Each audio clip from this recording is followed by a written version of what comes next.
de préjugés et d'idées reçues héritées des années d'école circulent sur les mathématiques. Combien d'individus se souviennent avec douleur de l'enseignement des maths et combien en sont encore complexés? Si l'homme trouve les mathématiques compliquées, nous dit l'une de nos invitées, il ne peut s'en prendre qu'à lui-même. C'est que les mathématiques provoquent un dépaysement de la pensée beaucoup plus proche de la démarche artistique qu'on ne croit. Il n'est qu'à aller voir l'exposition à la Fondation Cartier en ce moment à Paris pour s'en rendre compte. L'expérience mathématique est d'abord une expérience sensible et intellectuelle. Tous les mathématiciens le disent. Dès lors, quoi de plus naturel qu'un mathématicien utilise des graphes pour écrire un livre qui parle de lui, de ses joies ou de ses amours. Comment parler autrement des mathématiques? C'est le sujet de la grande table aujourd'hui avec trois invités. Clémence Gandillot, la seule non-mathématicienne de cette table. Bonjour Clémence Gandillot. Vous êtes scénographe, illustratrice, auteure d'un livre sur l'origine des mathématiques aux éditions Mémo. Votre dernier travail est une pièce de théâtre écrite avec Léo Laroche et intitulée Le T de N-1, dans laquelle vous tentez de décrire votre espace mental, oui, à l'aide de démonstrations mathématiques. Bien entendu, nous y reviendrons. À vos côtés se trouve David Bessis. Bonjour. Bonjour. Vous êtes mathématicien et écrivain, chargé de recherche au CNRS et jeune fondateur d'entreprise. Vous êtes l'auteur en 2006 de Ars Grammatica, paru chez Alia, dans lequel vous mettiez le hasard et les probabilités au service de l'écriture du moi et du récit amoureux. Et puis enfin, j'accueille Jean-Pierre Bourguignon. Bonjour. Bonjour. Vous êtes également mathématicien, directeur de l'Institut des hautes études scientifiques, l'un des commissaires de l'exposition Mathématiques, un dépaysement soudain à la Fondation Cartier, donc à Paris. Ce qui vous caractérise tous les trois, en tous les cas ce qui caractérise vos trois approches, est-ce que c'est bien cette volonté de montrer les maths autrement? Jean-Pierre Bourguignon. Alors je dirais peut-être pas montrer les maths autrement, mais montrer les maths dans les yeux d'autres personnes que les mathématiciens. Donc dans le cadre de la Fondation Cartier, de cette exposition, ce qui a été le fil directeur a été de créer des rencontres inattendues entre des artistes et des mathématiciens et ensuite faire en sorte que ces artistes s'expriment, rendent compte des rencontres qu'ils ont faites et ensuite proposent leur propre lecture ou leur propre visite au monde des mathématiciens. Clémence Gandillot. Montrer, parler des maths autrement? Oui, en fait, ça a été une envie de départ. Ça a été d'aller revisiter les mathématiques de l'école, ceux du lycée, ceux qu'on connaît sans avoir forcément fait de mathématiques poussées, et de jouer avec, en fait, de les sortir de leur contexte scolaire et même d'essayer de les faire monter sur scène. Ça, c'était vraiment une envie au départ. Et voilà, s'en sont suivies plusieurs sortes de questions, savoir pourquoi les mathématiques, comment est-ce que l'homme a pu inventer une chose pareille. C'est vrai que c'est quand même un monde assez curieux. Et voilà. Et l'idée de la représentation, c'était aussi de se poser cette question. C'est pour pouvoir les mettre sur scène, c'était si tout à coup on pouvait mettre les pieds dans l'espace qu'on a dans la tête quand on fait des mathématiques, à quoi ça pourrait ressembler, et de partir un peu de ce point de départ-là pour essayer de trouver des transpositions scéniques. Quoi. Alors on va d'ailleurs trouver des tas de correspondances, en particulier entre le T de N-1, votre spectacle, et le livre Ars Grammatica de David Bessis. Mais même question au préalable à vous, David, montrer, parler autrement des mathématiques? Pas forcément. J'ai écrit un livre de littérature qui raconte des choses que j'avais envie de raconter. Et qui ne sont pas nécessairement mathématiques. Et qui ne sont pas nécessairement mathématiques. Il se trouve que j'ai fait beaucoup de mathématiques dans ma vie et ça a probablement modifié des choses dans ma façon de penser, voire dans la structure de mon cerveau, pourquoi pas.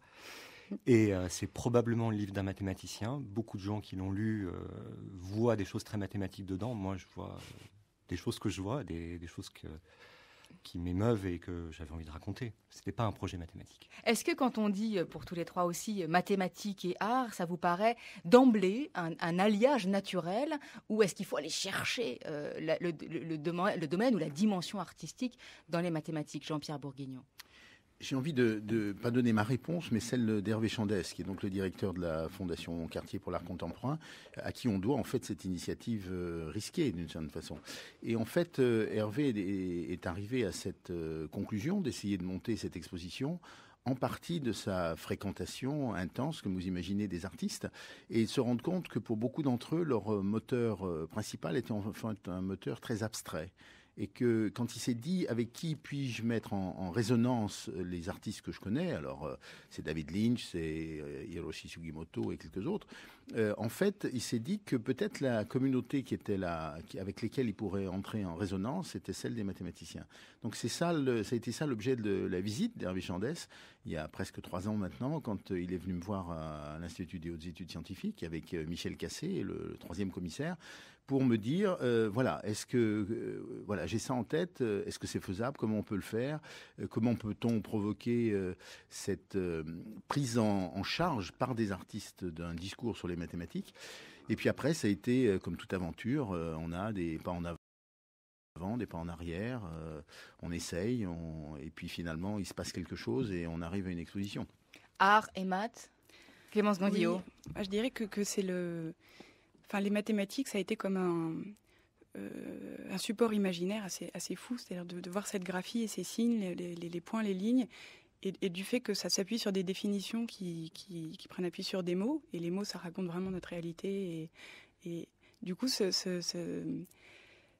j'ai beaucoup joué, disons, avec les mots et avec les signes pour essayer de les animer, de les comprendre. Un signe, ne serait-ce que le signe divisé, et de partir vraiment, de jouer avec les mots et d'essayer de rentrer à l'intérieur et de comprendre le mode existentiel des objets mathématiques, finalement. David Bessis. Alors, ce qui est sûr, c'est qu'il y a un point commun qui est l'enjeu esthétique. Je crois que Jean-Pierre Bourguignon ne va pas me contredire. Beaucoup de mathématiciens ont l'impression que leur activité mathématique est avant tout une expérience esthétique. Ils sont guidés par des perceptions, parfois ce qu'ils appelleraient un sens de la beauté, même si le terme ne recouvre pas forcément ce que les gens, dans la vie courante, désignent par beauté. Mais pour aller plus loin et pour un peu dépasser le fait que voilà, il y a des belles images en mathématiques, il y a des belles images en art, est-ce que l'un correspond à l'autre? Je crois qu'il faudrait peut-être séparer d'un côté la matière mathématique elle-même, qui, à mon sens, n'a pas tellement de portée artistique, puisqu'elle parle pas du vrai monde, elle parle pas des gens. Séparer ça de l'expérience des mathématiciens, et là, il y a vraiment matière à des récits qui peuvent être parfois même très sensuels de ce qui se passe, les états de quasi-transe dans lesquels on peut et même on doit se mettre pour arriver à démontrer des théorèmes et à inventer des nouveaux concepts. Mais du coup, là, on bascule dans quelque chose qui est très humain. C'est l'expérience des mathématiciens. Les énoncés mathématiques n'ont pas beaucoup de rôle à jouer là-dedans, mais l'expérience de travail, oui, forcément, il y a des choses à en faire. Dans l'exposition à la Fondation Cartier, il y a notamment un film réalisé par Claudine Nougaret et Raymond Depardon, film dans lequel on peut voir un certain nombre de mathématiciens exprimer leur amour des maths, voire leur passion des maths, et en particulier, effectivement, comment ils considèrent que c'est beau. Il y a en particulier une jeune mathématicienne espagnole ou argentine, me semble-t-il, qui explique qu'elle adore les diagrammes avec des flèches. Et puis il y a Don Zagier, j'espère que c'est comme ça qu'on le prononce, qui dit « Il est toujours difficile d'expliquer à quelqu'un qui n'est pas mathématicien pourquoi nous considérons que notre objet est si beau, si merveilleux. C'est le seul mot qui me vient. Cette beauté n'a rien à voir avec celle d'une cathédrale, c'est plus proche de la musique, la sensation d'une harmonie parfaite, de forme parfaite, comme si les choses ne pouvaient être autrement, qu'elles étaient forcément parfaite. Quand ça marche, c'est très satisfaisant. Tous les mathématiciens vivent ces moments incomparables à tout autre. Ils comprennent soudain des choses et voient une beauté, une vérité qui n'avait pas encore été découverte. Il y a aussi l'idée que c'est très personnel. Jean-Pierre Bourguignon, votre propre expérience, est-ce qu'elle rejoint celle de Don Zagier et de David Bessis ? Oui, mon expérience rejoint celle de Don Zagier. Disons que peut-être une dimension que Zagier n'évoque pas du tout et qui pour moi est extrêmement importante. Don s'est vraiment concentré beaucoup sur l'expérience personnelle et il n'y a pas de doute que quand on parle de création, c'est très souvent une chose extrêmement personnelle. Moi, il y a une autre dimension de l'activité du mathématicien dans laquelle je crois qu'il y a aussi qui peut trouver aussi un écho dans le travail des artistes. C'est aussi la relation à la communauté. C'est-à-dire que le mathématicien, bien entendu, à un moment donné, il se trouve seul devant les choses qu'il a à faire. Mais c'est quand même dans un contexte où la solitude est une solitude héritée d'un long compagnonnage avec beaucoup de gens très différents, des gens qui sont des inspirateurs, des mentors presque, d'autres qui sont au contraire des étudiants qui vous harcèlent. à juste titre. Donc cette autre dimension très personnelle, à mon avis, elle joue un rôle aussi assez important dans la création mathématique, parce que, bien sûr, il y a quelques mathématiciens fulgurants qui, du premier coup d'œil ou du premier travail, arrivent immédiatement au cœur du sujet. Beaucoup d'autres mathématiciens, je me range plutôt dans cette catégorie, sont un peu plus patients, en fait, doivent être plus patients, puisque, comme ils ne sont pas aussi fulgurants, ils doivent travailler, attendre, revenir, etc. All night long in the world of sleep, skies and waters were soft and deep. Shadow clothed them and silence made soundless music of dream and shade. Jean-Pierre Bourguignon, on entend là Patti Smith chanter. Qu'est-ce qu'elle chante et quel rôle ont joué les artistes comme Patti Smith, comme David Lynch, dans le travail de collaboration avec les mathématiciens pour cette exposition? Dans le cas de Patti Smith, là, elle lit un texte de Gromov, ce qui est quand même une chose... Misha Gromov, Gromov, un des mathématiciens. Oui, professeur permanent à l'école, à l'Institut des hautes études scientifiques, géomètre extraordinairement créatif. Disons qu'une chose, peut-être un complément à cette chanson, enfin ce chant, pardon, de Patti Smith, c'est le fait qu'elle a donné récemment un concert spécial en dehors de l'exposition, mais nourri de l'exposition d'une certaine façon. Et à un moment, elle a perdu son texte et elle s'est mise à improviser en racontant des choses sur les mathématiques qu'elle avait perçues du compagnonnage qu'elle a eu en lisant les textes de Gromov, de ses discussions, enfin de son contact avec David Lynch.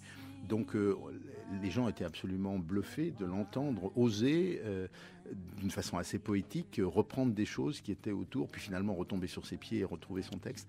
Mais ça veut dire donc que dans son cas, enfin, mais dans le cas des autres artistes, c'est la même chose, il y a eu une forme d'appropriation, de recombinaison un petit peu des textes auxquels elle était soumise, puisqu'elle a plutôt travaillé sur des textes. Dans le cas de David Lynch, il y a eu vraiment des rencontres avec Misha Gromov, et donc ces deux personnages complètement hors du commun, mais pour lesquels apparemment il y a eu une sorte de mise en relation extrêmement forte et qui a amené donc David Lynch à créer cette énorme installation extrêmement décisive dans la structuration de toute l'exposition, et dans lequel justement il a voulu provoquer cette espèce de concentration d'attention sur des textes, sur des sonorités, et qui est, je crois, assez prenante. Alors c'est pas à moi à parler de l'exposition dans la mesure où on a participé à sa conception indirectement, enfin en laissant libre cours bien entendu aux artistes, donc c'est plutôt à d'autres d'en parler, mais je pense que là il s'est passé quelque chose d'effectivement assez exceptionnel.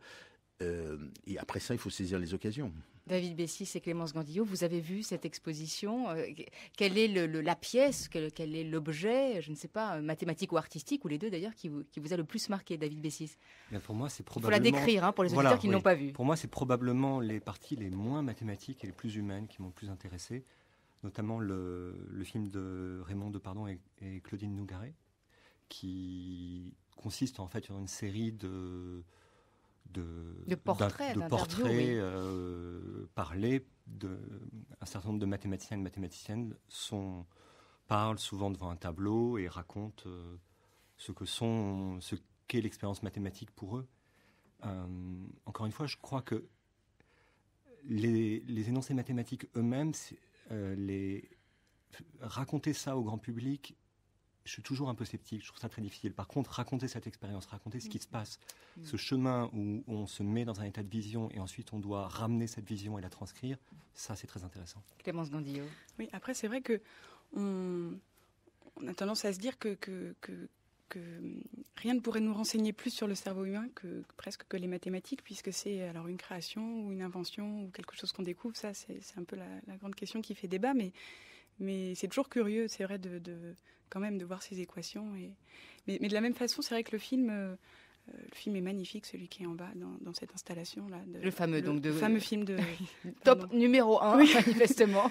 Le film de Raymond Depardon De Raymond et Depardon. Claudine Lougueret. Si je puis me permettre, j'ajouterais peut-être la première, dans la première salle dans laquelle on entre, on voit, je vais essayer d'être le plus clair possible, un film qui est diffusé dans une sphère géante coupée en deux, comme une moitié de sphère géante, un gros œuf blanc, il faut imaginer ça, un peu en hauteur, dans lequel sont diffusées des images de toute beauté, à vrai dire, avec des couleurs très vives, des lumières incroyables, qui montrent, Jean-Pierre Bourguignon, les liens entre les choses et la nature. Par exemple, comment le battement d'ailes d'un oiseau, les ondes des vagues, la diffusion de la chaleur, la diffraction de la lumière, etc., sont proches des équations, ou dépendent, ou en tout cas peuvent être expliquées, c'est la non-mathématicienne qui parle, par des équations et des courbes mathématiques. C'est de toute beauté, c'est très surprenant, et là, on est vraiment directement dans un dépaysement, puisque c'est le titre de l'exposition.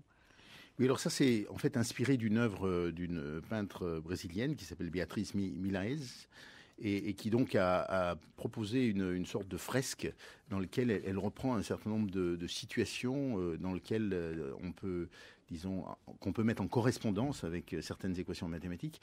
Et l'objet donc du film d'animation que vous évoquez a été de reprendre un certain nombre des motifs de ce peintre. Alors il se trouve que cette dame est une coloriste extraordinaire, donc une des choses qui frappe dans ce film justement c'est l'exubérance des couleurs et la façon dont elles sont utilisées pour provoquer l'adhésion. Disons, cet hémisphère a aussi une autre fonction, c'est que ça permet aussi à cause de l'effet de projection, de se trouver spontanément dans une géométrie qui n'est pas ordinaire. Et ça, sans qu'on ait besoin d'en parler, mais simplement on le vit. C'est-à-dire que brusquement, on se trouve dans un monde qui, étant l'intérieur d'une sphère, se met à pas être comme on a l'habitude d'être dans le monde qui nous entoure, qui est le monde euclidien.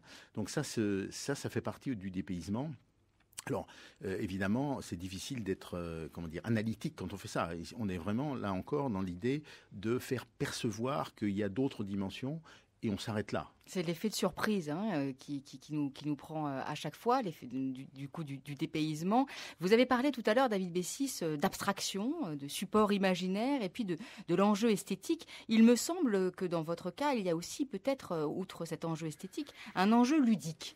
Parce que quand on ouvre votre livre, Ars Grammatica, David Bessis, on voit quoi ? Des mots, des bulles et des fils qui relie ces bulles et ces mots entre eux, comme, alors là, j'ai employé l'image du gros œuf tout à l'heure, là on pourrait presque dire une toile d'araignée parfois, mais parfois c'est un cerf-volant, parfois c'est une flaque d'eau. Donc on est dans un domaine qui est à la fois très poétique et peut-être très mathématique aussi, David Bessis. Au fond, très littéraire, hein, mais... Et très ludique, probablement. Je pense que le jeu fait partie des moteurs de l'activité mathématique aussi.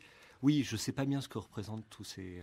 c'est un jeu de construction mentale, finalement. Oui, je voyais même ça presque comme des photographies au microscope de coupe de mon cerveau, mais je ne sais pas bien. On fait ce qu'on veut avec, on relit, on essaye de se débrouiller avec tout ça. Il y a quand même une histoire. Il y a quand même une histoire ou des histoires. Ça, c'est la grande question. Est-ce qu'il y a une histoire ? Puisqu'on peut le lire dans tous les sens, votre livre, Ars Grammatica. En fait, pour tout vous dire, il y avait un grand choix à faire. On pourrait dire que c'est un livre de poésie, mais là, on est sûr que personne ne va s'y intéresser. Donc, on a décidé, mon éditeur et moi, de décider que c'était un roman. Et à partir de ce moment-là, il a fallu organiser, structurer pour que une histoire ou plusieurs histoires possibles se détachent. Beaucoup de personnes m'ont dit avoir vécu les mêmes choses, donc j'imagine qu'il y a des fragments d'histoire qui se reconstituent pour les gens. Alors c'est une lecture qui est aléatoire, et l'aléatoire c'est quelque chose qu'on retrouve en mathématiques, Jean-Pierre Bourguignon. L'aléatoire c'est aussi ce qu'on voit dans l'exposition, puisque on peut essayer de comprendre que ce qui fait le propre d'ailleurs des mathématiques, et peut-être même de leur beauté ou de leur créativité, c'est de se dire on a l'impression que c'est un ordre, que c'est une régularité, carré, triangle, équation, chiffres, nombres, et puis que en fait on se rend compte que de ce chaos de notre cerveau peut naître quelque chose de beaucoup plus, justement, de beaucoup plus à la fois régulier et irrégulier.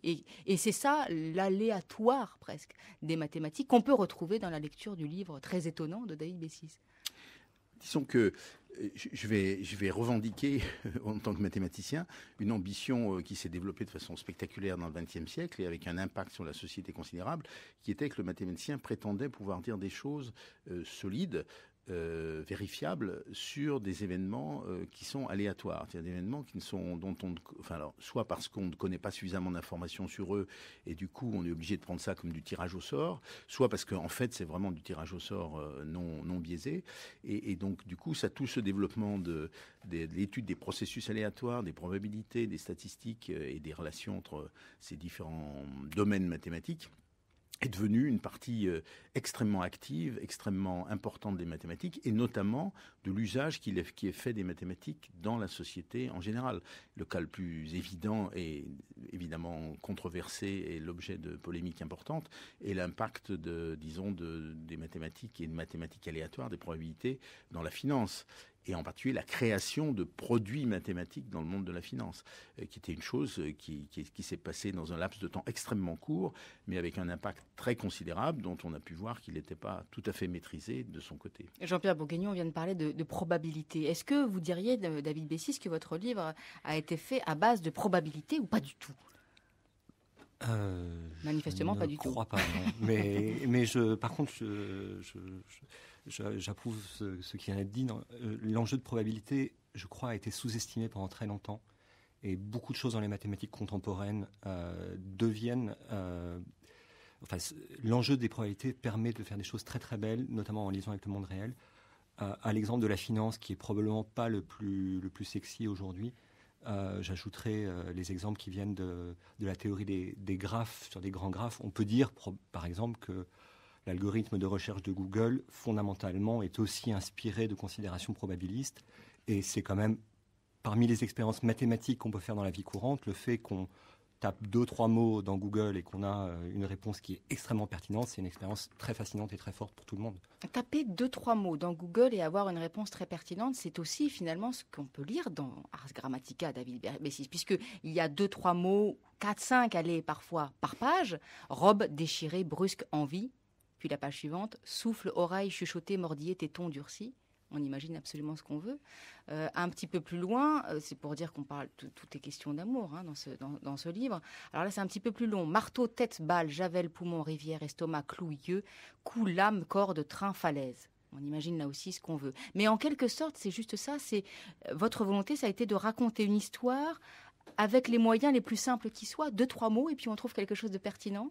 C'est plus de transcrire. L'histoire se fait après. Quand on se réveille et qu'on a des souvenirs de rêves, c'est rarement, en tout cas pas pour moi, peut-être pour d'autres, c'est rarement des phrases qui viennent. C'est des images extrêmement précises. Et je crois que justement, quand on est mathématicien, surtout quand on fait de la géométrie, ce qui était en grande partie mon cas, on apprend à transcrire des images extrêmement fortes en mots. C'est la partie la plus difficile sans doute du travail de mathématicien. Ça marche dans les deux sens, parce que les mots apprennent à consolider la vision, et la vision se transcrit en de nouveaux mots. Et c'est finalement la même méthode de travail, appliquée à des enjeux qui ne sont pas du tout mathématiques. Mais, toujours pareil, transcrire la vision. Clémence Gandillot, transcrire la vision, transcrire des images en mots, penser les liens entre les choses, les hommes, les maths, c'est ce que vous faites depuis quelque temps. Et en particulier, c'est ce que vous avez fait dans De l'origine des mathématiques, qui est un livre, et puis dans un spectacle, le T de N-1. Est-ce que, même question que pour David Bessis, vous vouliez en quelque sorte écrire un maximum de choses avec un minimum de moyens, comme si précisément le langage mathématique était un langage économique, mais au service de la complexité et de la profondeur? Ouf, vaste question. Ah oui, c'est une grande question. Le style minimaliste, oui, c'est quelque chose qui m'était familier déjà dans le dessin. Est-ce que c'est... Je pense que c'est plus par affinité vraiment que les mathématiques. J'ai été attirée par cet univers, peut-être par son minimalisme et son caractère total. Après, est-ce que ça a été pour parler des mathématiques? Est-ce que ça a été conscient vraiment de faire quelque chose de minimaliste? Non, je crois que c'était plus une évidence en fait, ou quelque chose de familier. Alors là où ce sont des graphes dans le livre de David Bessis, chez vous, Clémence Gandillot, c'est très très difficile à décrire, ce sont des dessins. Oui. Ce sont des dessins, on peut éventuellement tenter de lire une page, sachant que ça se présente un peu comme une bande dessinée, c'est-à-dire qu'il y a plusieurs petits cadres dans lesquels il y a des dessins. Je vous laisse continuer. Oui. Ça pourrait se lire presque comme comme un petit storyboard de film d'animation. Et le bouquin a 3 fils directeurs. Il est organisé sous forme de chapitres comme dans les bouquins scolaires, donc les opérations, les formes géométriques, tout ça. Et il y a quand même un petit bonhomme qu'on suit de sa conception, de sa naissance, jusqu'au moment où il doit construire sa vie. Et à la fin, ça aboutit à une démonstration, l'air de rien, qui a été comme ça un peu tricotée.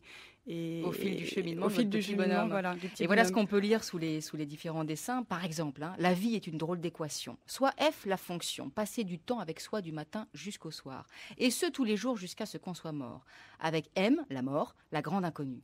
Devant cet abus de non-sens, l'irrationnel, l'homme, ne sachant plus s'il est bien réel, considéra l'infini comme fini. Voilà l'une des réflexions que l'on peut lire, en tous les cas, de l'origine des mathématiques, et que l'on retrouve donc dans ce spectacle, le T de N-1. C'est un spectacle qui a été créé en avril 2010 et qui est repris depuis septembre dernier.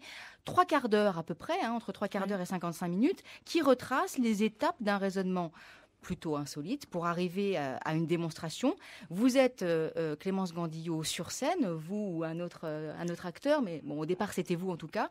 Vous êtes devant un tableau noir, indispensable tableau noir. Cédric Villani dans l'exposition nous le montre bien. Et vous êtes interrogé pour commencer par un jeune homme. Est-ce que je pourrais écrire chose qui est égale au travail de l'homme